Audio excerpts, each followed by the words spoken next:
television at matinee rates. I know a B-budget beauty with impeccable taste should get you what you need to put a smile on your face with just the right blend of leather and lace. Madam Grindhouse is gonna be your guide to a weird, wild, wonderful world we're taking inside. Step right up, sit back, relax, and enjoy the ride. She's here to provide Madam Grindhouse.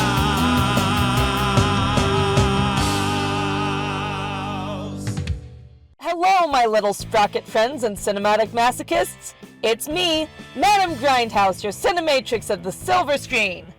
Last time, I promised you some grade A schlock, and that's what I've got for you. A movie which is probably more well-known for its title than anything that's actually in the movie. 3 words which have been used as a punchline or a reference in who knows how many places. A title that might actually promise more than it can deliver. Tonight, 1968's Mars Needs Women. Shot over a period of 2 weeks in Dallas with a budget of $20,000, Mars Needs Women never got a theatrical release, being distributed for TV syndication. The reviews weren't great for reasons that will become clear shortly.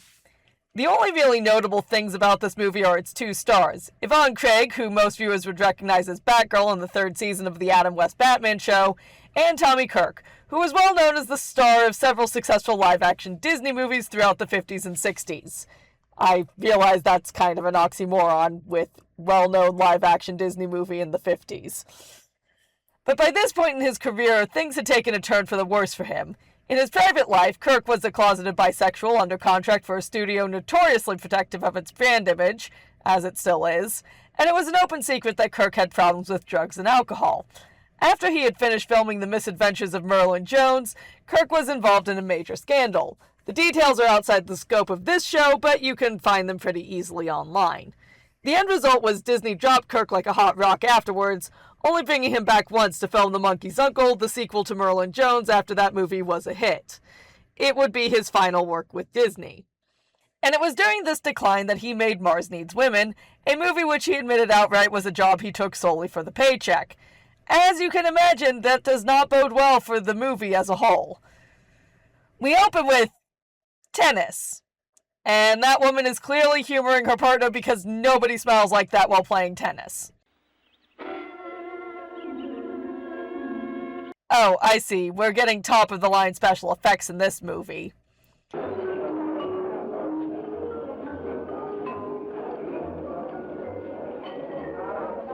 Man, I wish vending machines still looked like that. Solid clunky buttons you could press. Makes for great stimming.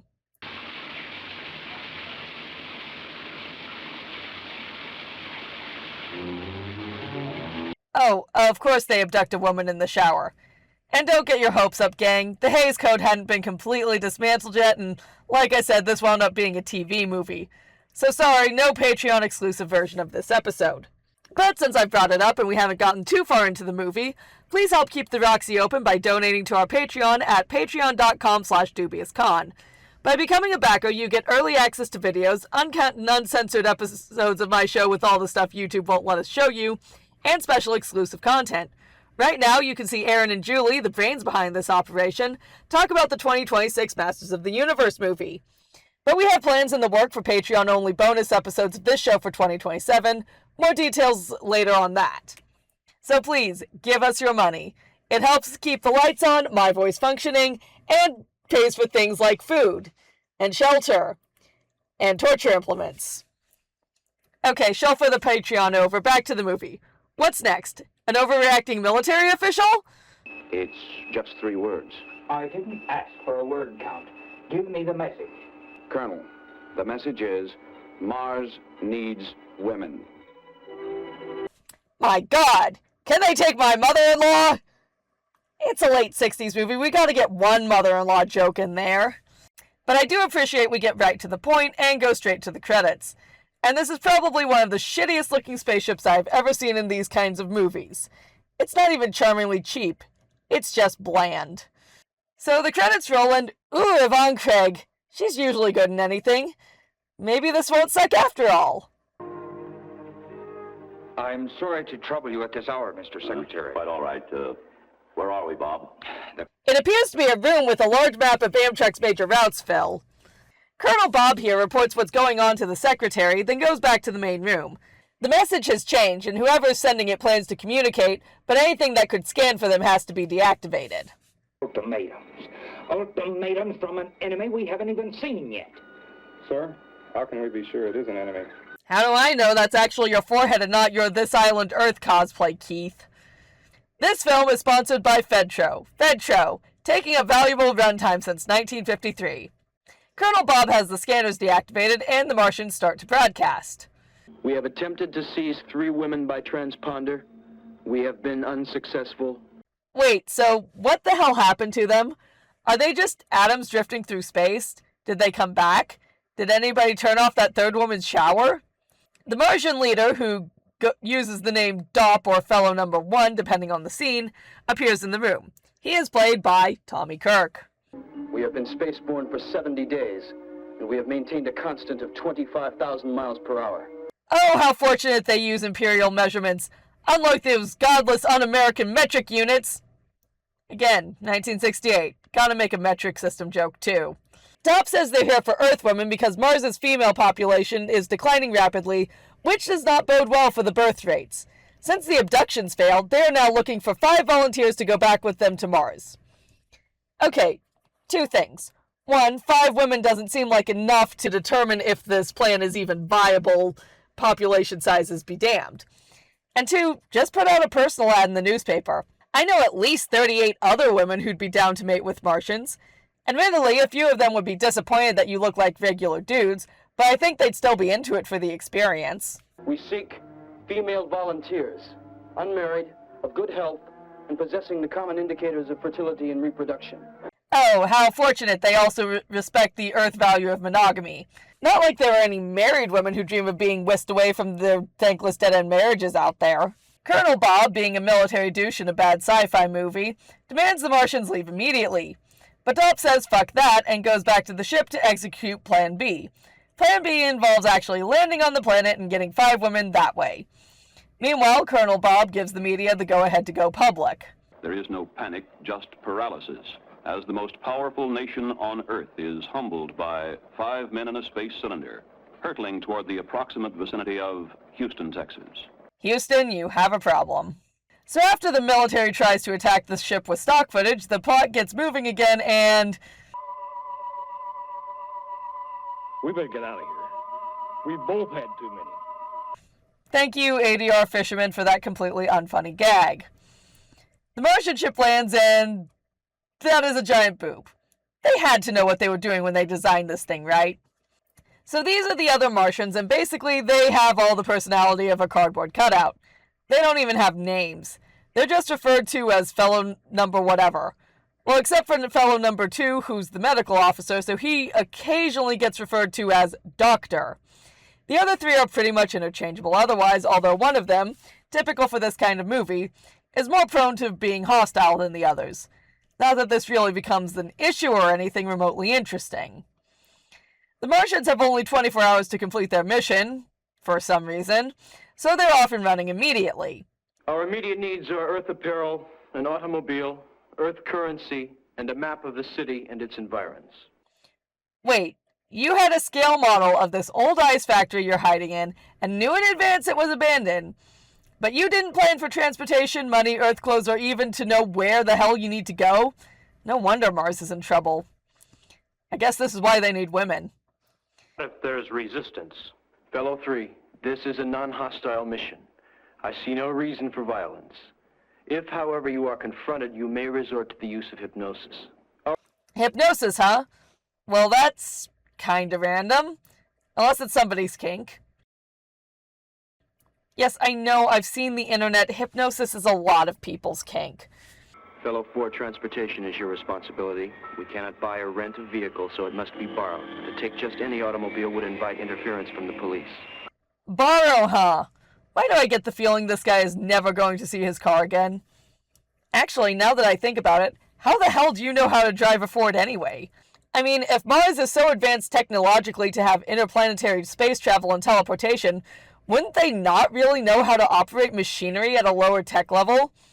And if you think that's me being picky, pick 20 random driving age people off the street and ask them if they could drive stick. Yeah, I thought so. So we waste a few more minutes as the Martians get the rest of the stuff they need, more rehashing of the mission. Seriously, dudes, just ask. You'll have your mission completed in 5 minutes. Anyway, we get a bunch of stock footage and then they head off into the city, where each of them gets dropped off to look for a suitable woman, and...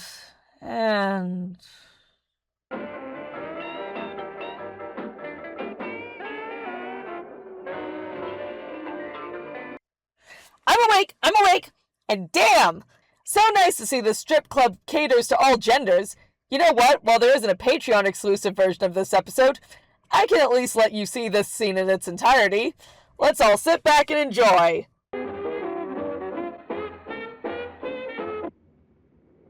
Well, shit. After dropping off the other three, Dop and the doctor decide to get a hotel room. For some reason. Don't know why they actually need one. When they're told the hotel is sold out, they head for the bar to wait if there's a cancellation, and this is where Yvonne Craig finally enters the movie. Dr. Marjorie Boland turned out to be a stunning brunette who found it hard to hide her charm behind her horn-rimmed spectacles. Dr. Boland wrote her thesis on space medicine and received a Pulitzer Prize for her book, Space Genetics. Okay, how did she write a book on space medicine without any samples? Needless to say, Dop and the doctor figure Marjorie is a perfect candidate. I guess Martian and Earth beauty standards are the same. Convenient. After finding out she's holding a press conference at that same hotel, Dop makes a phone call. I'm with the Houston Post.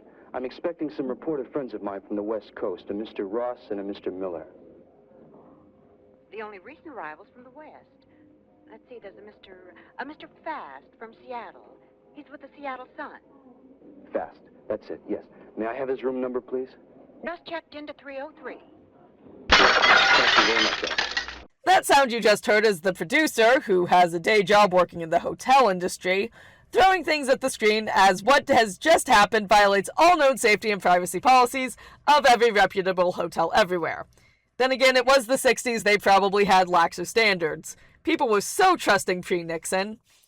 Dop and the doctor use their hypnosis powers to make one of the reporters leave, and Dop indulges in identity theft, not only stealing the dude's room, but his press credentials in the process. They check in with the other Martians who are looking for their own women to abduct.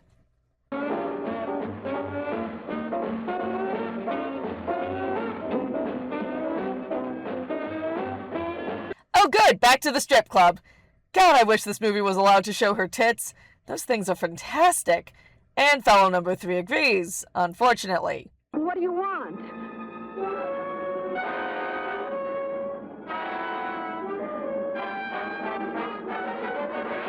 Get out of here!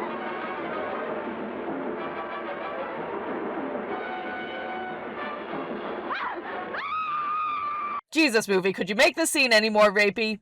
Apparently not, because Dop finds out where the press conference is, while the doctor goes looking for his own abductee. Your subjects are night people, but co-eds are early risers. I want to be on the campus at sunup. What fucking college did you go to where co-eds don't party till dawn? Seriously, I want to know so I can tell everyone not to apply there. So Dop heads for the press conference, and we see how seriously Marjorie is taken by the press. The girls they take to Mars are going to have it great, won't they, Doctor? 100 men to every woman. Not at all, because it's 1968. She's probably better off on Mars than with you sexist assholes. Fortunately, Dop shows up and asks an intelligent question, which not only shuts the sexist morons up, but gets him a gig as the assistant to the reporter acting as the liaison between the government and the press. It also gets him a date. Right now, I'd like to be as far away from scientific thinking as possible. So they go to the planetarium. Wait, what?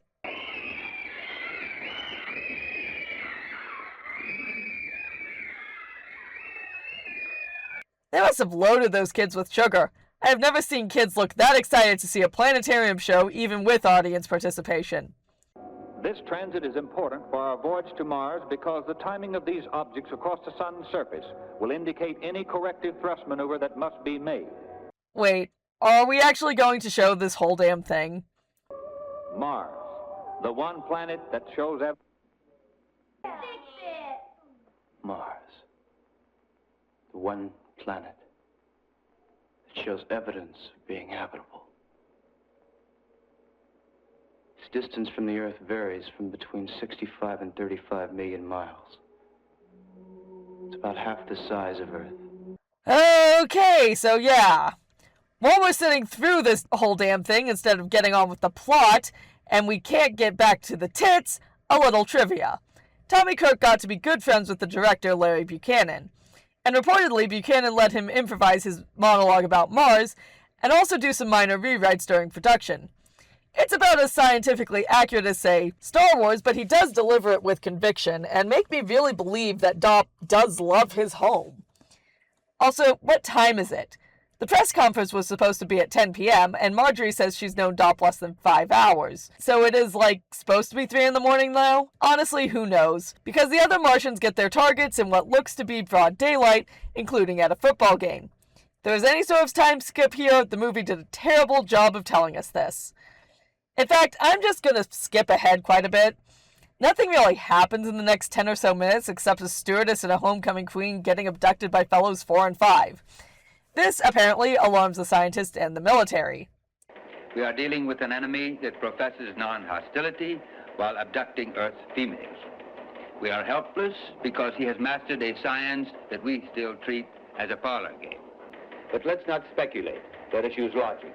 Why start now? Everything else you've said is just speculation that you have no concrete evidence for. In less than 12 hours, 3 women, all beautiful and all unmarried, have disappeared, leaving no trace of what may have happened to them.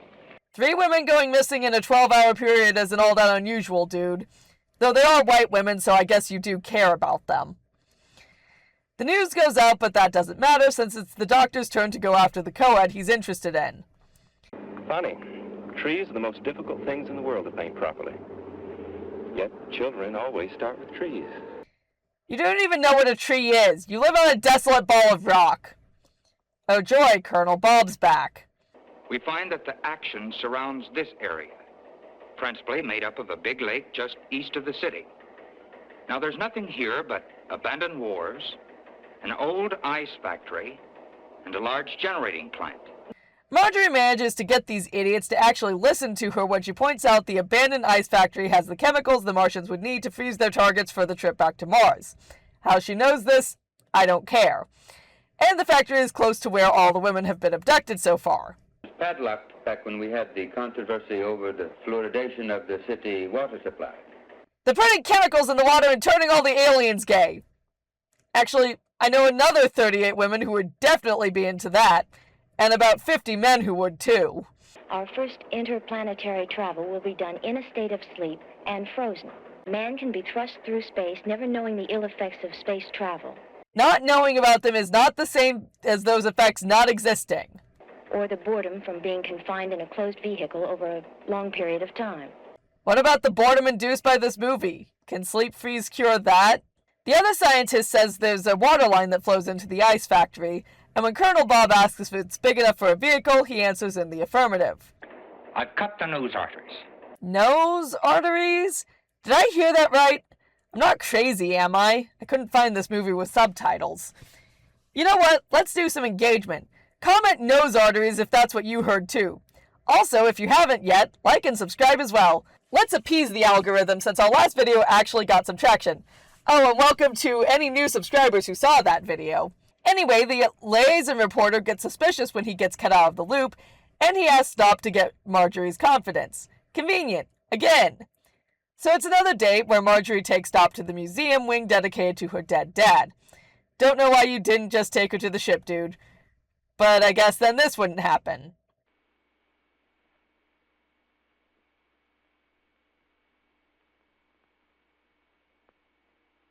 What time is it?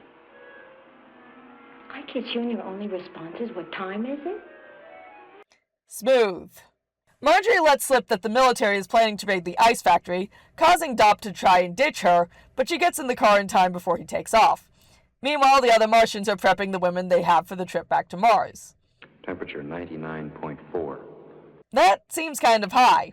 I know the average is 98.6 and that can fluctuate person to person, but I would get that checked out. Dop orders the mission to be aborted, and with the military on the way, they don't have time to finish prepping the women. Fellow 3 gets out a gun and suggests taking Marjorie and freezing her en route. Dop says he will not return to Mars, but the doctor explains why that's also not an option. To abort this mission is failure enough. To leave you behind would mean death to us all. Dr. Bolin would compensate for the aborted mission. One good subject. But if you decide to go, I don't have to remind you of the consequences of your actions. She stays. The word love went out of our vocabulary 100 years ago. But whatever love is, I know it must be what I feel for you.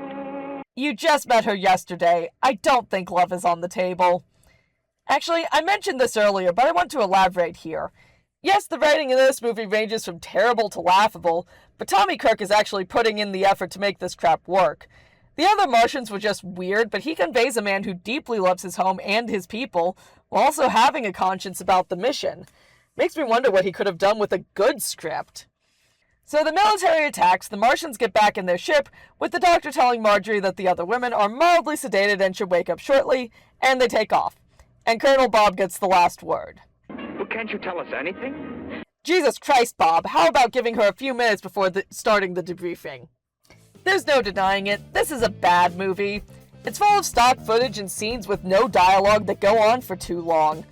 The performances are mostly either wooden or bordering on over the top, but not in a way that provides any entertainment. Tommy Kirk and Yvonne Craig, and to a lesser extent the actor playing the Doctor, are doing their best with what they have, but the material is so bland and by the numbers from mid-century sci-fi they don't have a hell of a lot to work with. This really should have been a zany sex comedy with hijinks and misunderstandings and all that farcical stuff, but instead they approach this like a serious science fiction story with a message, and it just devolves into technobabble and grade A boredom. But as we've learned, these movies can't all be undiscovered gems, sadly. Next time, we go back to comics with the story of sex cults, zombie truckers, and lesbian field hockey players on mopeds. So join me as I continue to show you what lurks on the other side of the silver screen.